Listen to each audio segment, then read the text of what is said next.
The bones coming back together with no breath is the Jewish people being regathered to their land in unbelief. They're not regenerated by the power and presence of the Holy Spirit. Well, that's what happened in 1948. For the first time, right, Jews began to come from around the world, gathered to the land in unbelief. And today, there are more Jews in Israel than any place else in the world.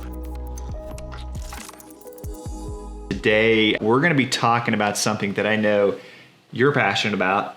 I'm very passionate about it. We're both very passionate about it. And I know a lot of our tribe groups are passionate about this as well. And that is the significance of the land of Israel. So I want to start our conversation today, just getting you to talk a little bit about just tell us about your first time in Israel and what that was like. I'll never forget the first time I went to Israel.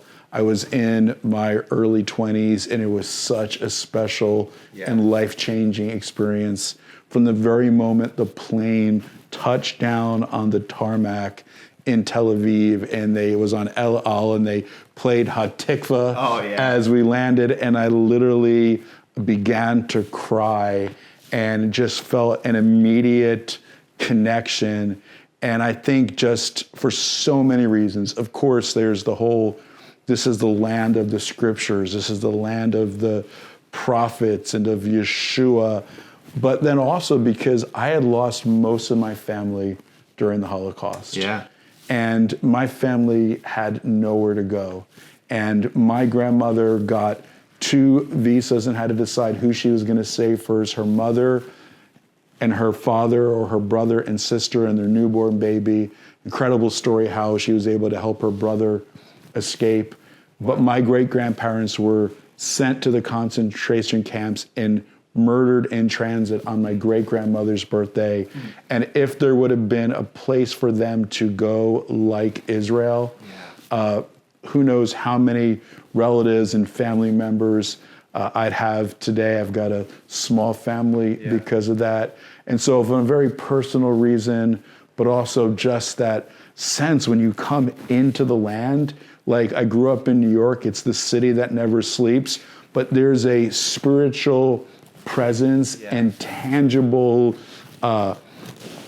just goodness of God, a tangible like reality of God in the land that I've never experienced anywhere else. Yeah, both of us are messianic Jews, and so I think we probably felt similar feelings, just different aspects of the story. But I can relate in that when I first set foot that first time, also when I was in my 20s, I felt the weight of it, from the standpoint of how many of my grandparents and great-grandparents and great-grandparents wanted to be in the land of Israel. And I had the opportunity to do it. And that was really just a very powerful feeling for me. But, also we're obviously, as I just said, we're both Messianic Jews, but of course we've been to the land of Israel with a lot of Christian friends as well.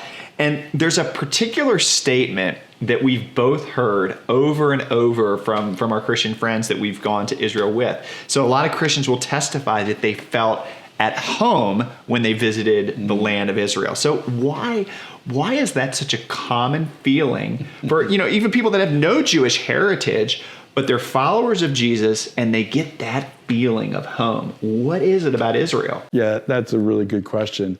I think really simply, this is the home of Yeshua and the Talmudim, the disciples, and this is where Yeshua lived.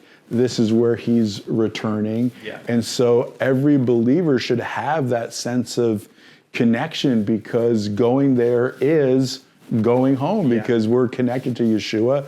That's his home. And one day we're all going up to the New Jerusalem. So it's good to visit it in this life before we go up in the messianic age. Yeah, no question about that. So along that line, I want to ask you kind of here's where the rubber hits the road kind of a question. So, and I've heard this said before. So if God is the God of the whole earth, why is the land of Israel so important? And we would agree with that. He is the God of the whole earth, but there is something unique about that sliver of land that's about the same size of your home state or your state of origin, New Jersey.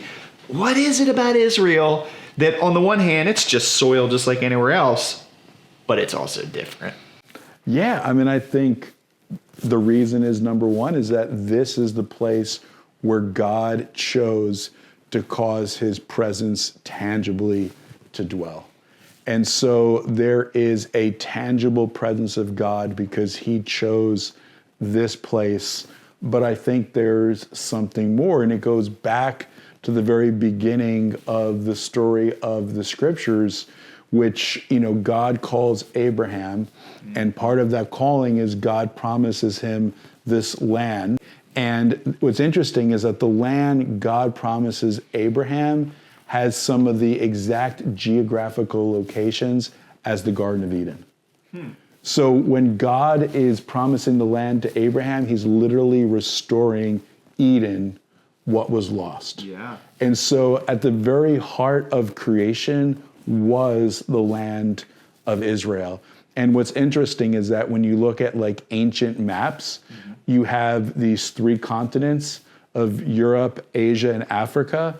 And it's kind of in the shape of a flower. And at the center of the flower is Israel on those ancient maps, and Jerusalem in particular, because they understood that this spiritually is the center of the world. Yeah. And that's so significant. So Israel historically has always been the center of the world in terms of the spiritual, both past, present, and future. Yeah.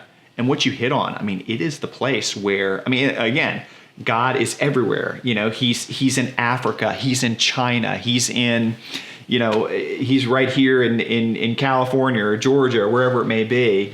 But when we talk about his manifest, tangible presence in the first temple and the second temple, it is a unique place. And that's kind of where I was going to say the third temple, but I want to talk about the future a little bit. And I'm going to ask you an edgy question. So a lot of Christians have taught that the land of Israel was significant in the past, that it was certainly significant during the days of Jesus. But there is a significant school of thought that says that there really isn't any future significance to the land of Israel. So I want to know, what are your thoughts on that? And is there, basically what I'm saying, is there any ongoing prophetic significance for the future for Israel? Yeah, absolutely. Okay. I mean, I think, there's something called the law of the excluded middle in logic. And it's, and basically this idea that Israel was important in the past, we know that. Yeah. And biblically, we know Israel is important in the future because we know the New Jerusalem isn't coming to Utah. Okay, fair enough. It's some people may think right? so, Some but of our Mormon friends might think that, but we know where it's coming, right? Yeah. It's come, let us go up to Zion. Yeah. The word of the Lord from Jerusalem. Okay, so we know that in the end of days, right, the nations are going up to Jerusalem, okay, not anywhere else. And so to say that it's important in the past and important in the future, but not important today, that's a logical fallacy. It's called the law of the excluded middle. It's not important now, but in the past and in the future it will be. But there's more there, right? Because Israel, I believe, is the fulfillment, the modern state of Israel, is the fulfillment of prophecy. And one of the key prophecies is Ezekiel 37. God shows Ezekiel this valley of dry bones, and he says to Ezekiel, can these bones live?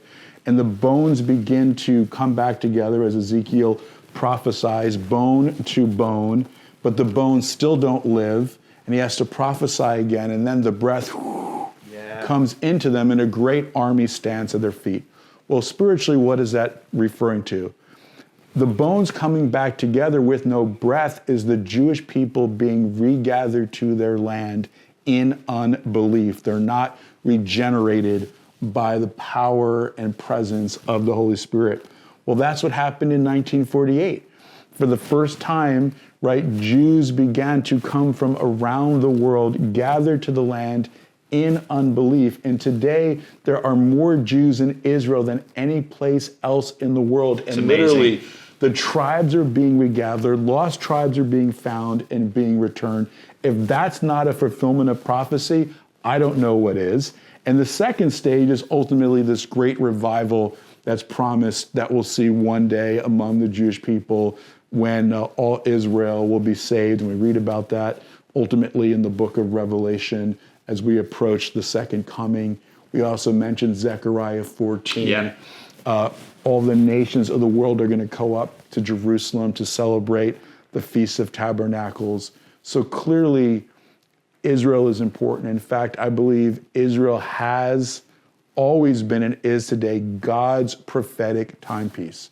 If you want to know where we are at on God's prophetic calendar in relationship to the return of the Lord, look at what is happening in Israel. There's no other way to explain why all the world is focused on a geographical location the size, as you said, of New Jersey. Doesn't make any other sense. No, it doesn't make any other sense. And it's just, I mean, in some sense, I guess so many generations have thought they lived in unprecedented times. And maybe that's true on some level. But we do truly live in unique times, and that we are in the generation when the Jewish people are being, brought back to the land of Israel. And it's truly, truly fascinating.